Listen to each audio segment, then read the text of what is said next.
নিজের এই ৫টি কথা কাউকে বলবেন না। ১ নম্বর হচ্ছে আপনি কোথায় অপমানিত হয়েছেন সেই কথা কাউকে বলবেন না। যদি আপনি অপমানিত হওয়া গল্প কারো কাছে শেয়ার করেন, তাহলে আপনি সেই ব্যক্তির কাছে সম্মান হারাতে পারেন। সেই জন্য মোহিত কাউকে বলবেন না। ২ নম্বর হচ্ছে আপনি আর্থিক ক্ষতির মধ্যে পড়েছেন, কারো কাছে শেয়ার করবেন না। যদি শেয়ার করেন, তার কাছে তো সাহায্য আপনি পাবেনই না, ওটা তো দূরেরই কথা। উল্টো সেই মানুষটা আপনার কাছে দূরত্ব বাড়িয়ে দেবে। কেন বাড়িয়ে দিবে জানেন? যে এর সাথে মেলামেশা করলে টাকা ধার চাইবে, সেই জন্যই দূরত্ব বাড়িয়ে দেবে। আপনি অনেক বেশি কষ্টে আছেন, এটা শেয়ার করবেন না কারো কাছে। ব্যাংক ব্যালেন্স আপনার একান্ত সব জিরো, তাহলে দেখবেন আপনার প্রিয় মানুষগুলো আপনার থেকে দূরে সরে যাবে। যে আমার অ্যাকাউন্টে ১ টাকাও নেই, আমার ব্যাংক ব্যালেন্স, কি খাবো কি তারও বুদ্ধি নেই। এই সমস্ত নিরীহ কথা কাউকে শেয়ার করতে নেই। তাহলে যাদের টাকা পয়সা আছে তারা কি করবে? না রে, এর সাথে মিশলে টাকা ধার চাইবে, চালের একটা বস্তা চাইবে। তো সেই জন্য কখনোই বলবেন না এই সমস্ত কথা। ৩ নম্বর হচ্ছে আপনার কাছে কত টাকা আছে, অ্যাকাউন্টে কত টাকা আছে, কোথায় কি বিনিয়োগ করেছেন, এইগুলো কাউকে শেয়ার করবেন না। আপনার ভালো জিনিসগুলো জেনে আপনাকে বিপদে ফেলতে পারে। কোথায় ফ্ল্যাট কিনতেছেন বলবেন না, আপনার ভালো কেউ সহ্য করতে পারবে না। ৪ নম্বর হচ্ছে আপনার পরিবারের গোপন কথা কাউকে শেয়ার করবেন না। অন্য কারো কাছে বলে আপনার সমস্যা আরও বাড়িয়ে দিতে পারে। গোপন কথা দিনে দিনে বিপদে পড়ে যাচ্ছেন, এই ব্যক্তি আপনার উইক পয়েন্ট জেনে যাচ্ছে। ৫ নম্বর হচ্ছে আপনার ভবিষ্যৎ পরিকল্পনার কথা কাউকে বলবেন না। আপনি ৪ বছর পর কী করবেন, ২ বছর পর কোথায় যাবেন, কোন দেশে ভিসা করবেন, ভবিষ্যৎ পরিকল্পনার কথা কাউকে বলবেন না মোহিত। যদি বলেন, তাহলে সেই মানুষগুলো বিভিন্ন কটূক্তি বা খারাপ কথাই বলবে, আপনার মনোবল ভেঙে দেবে। আপনি সেই কাজে কখনোই সফল হতে পারবেন না। সফল হতে পারবেনই না। যদি ভবিষ্যৎ পরিকল্পনার কথা বলেন, এই ৫টি কথা নিজের মধ্যেই রাখুন। হ্যাঁ, নিজের মতো করে চলার চেষ্টা করুন। এই ৫টি কথা না বলাই ভালো কারো কাছে। তাহলে আপনি ভালো থাকবেন এবং সুস্থ থাকবেন সব সময়। মাত্র ২৫০ টাকার সারা সপ্তাহের সবজি বাজার, অল্প টাকায় সংসার চালানোর কৌশল, সঞ্চয় করা, মানি সেভিং টিপস, ডেইলি বাঙালি ব্লগ আর গ্রামের সাদামাটা জীবন, সেই ব্লগটাই আজকে তোমাদের কাছে আমি শেয়ার করব। তো নতুন দিনে নতুন আরেকটি ব্লগ ভিডিও নিয়ে হাজির আমি আপনাদের মাঝে, সাভানা, ভারতের ছোট্ট একটা গ্রাম শীতলকুচি জেলা থেকে বলছি। তো welcome back to my channel. আসসালামু আলাইকুম।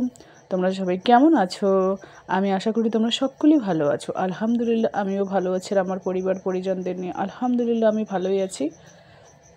আর আমার প্রাণপ্রিয় কলিজা আপু ভাইয়েরা তোমরা সবাই কেমন আছো? আমি আশা করি তোমরা সকলেই ভালো আছো। তো বরাবরের মতো না ব্লগটা আমি শুরুই করে দিলাম। তো চলো ব্লগটা দেখতেই থাকো, আশা করি খুবই ভালোই লাগবে। এখানে দেখতে পাচ্ছেন ডিমের পাতা। তো এইগুলো ডিম আর কি নিয়ে যাবে বাসা থেকে, সেই জন্য ডিমগুলো সাইজ করতেছি। কেউ ছোট ছোট ডিম পছন্দ করে, কেউ বড়, কেউ মাঝারি, যে যেরকম ডিম চায় সেরকম সাইজের করে রাখি আর কি। তো যাই হোক, একটু কষ্ট আর পরিশ্রম না করলে কিন্তু কোনো দিনই টাকা ইনকাম করা সম্ভব না, সঞ্চয় করাও সম্ভব না।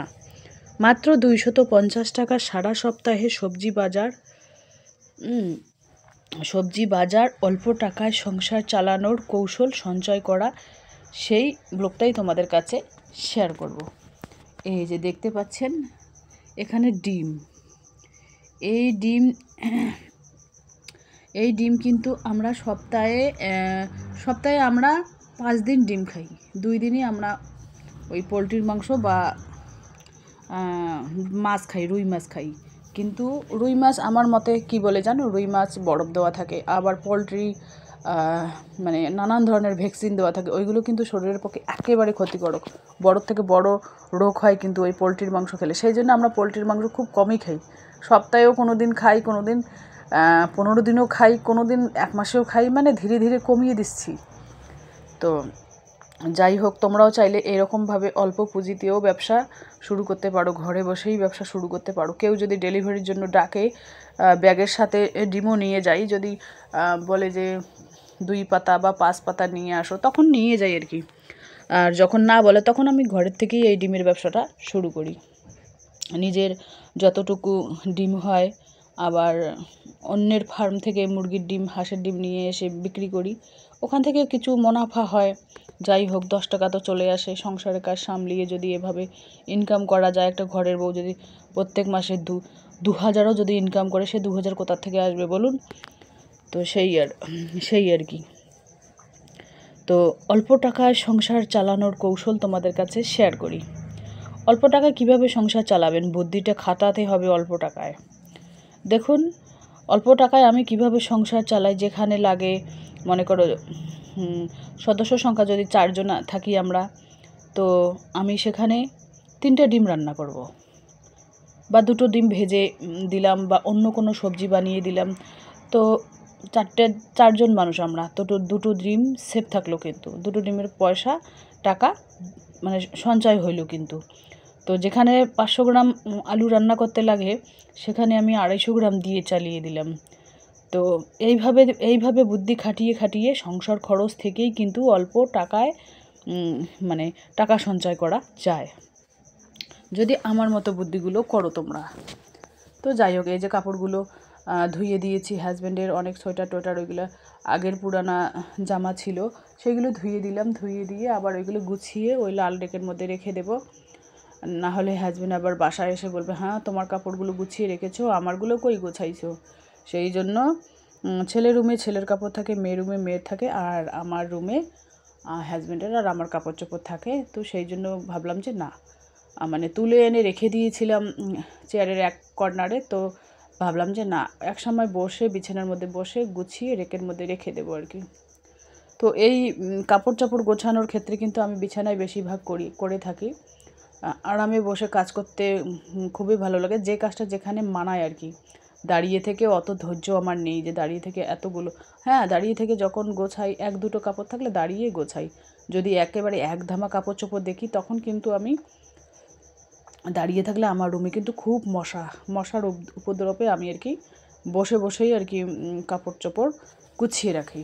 তো যাই হোক, টিনের ঘর হোক আর কিসের ঘর হোক, যদি একটু গুছিয়ে রাখা যায় তাহলে কিন্তু সুন্দর লাগে।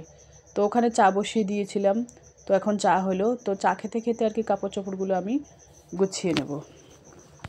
তো যেহেতু আমার প্রত্যেক দিন বিকাল 4টে ব্লগ আসে, তো কোনো না কোনো ব্লগ তো তোমাদের কাছে শেয়ার করতে হবে। আর আমার ভিডিওর কোনো না কোনো অংশে ভালো লাগলে সাবস্ক্রাইব করে পাশে থাকতে পারেন।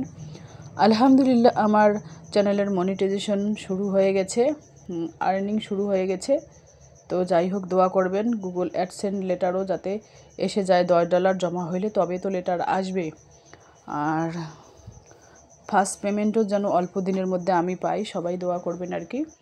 আমি চাই প্রত্যেকটা ভিডিওতে যাতে আমার ভিউ হয় 2000, 5000, 10,000, 20,000, এরকম চাই। এরকম হলে কিন্তু আমি একেবারে ধেই নেচে একেবারে পাগল হয়ে যাব।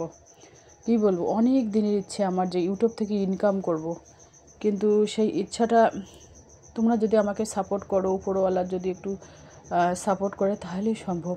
তোমরা যদি কেউ সাপোর্ট না করো তাহলে অনেক দূরে ওঠা মুশকিল। আমরা যেহেতু ছোট ইউটিউবার, তো আমরা একে অপরের হাত ধরে উপরে উঠবো, এটাই আমি আশা করি আর কি।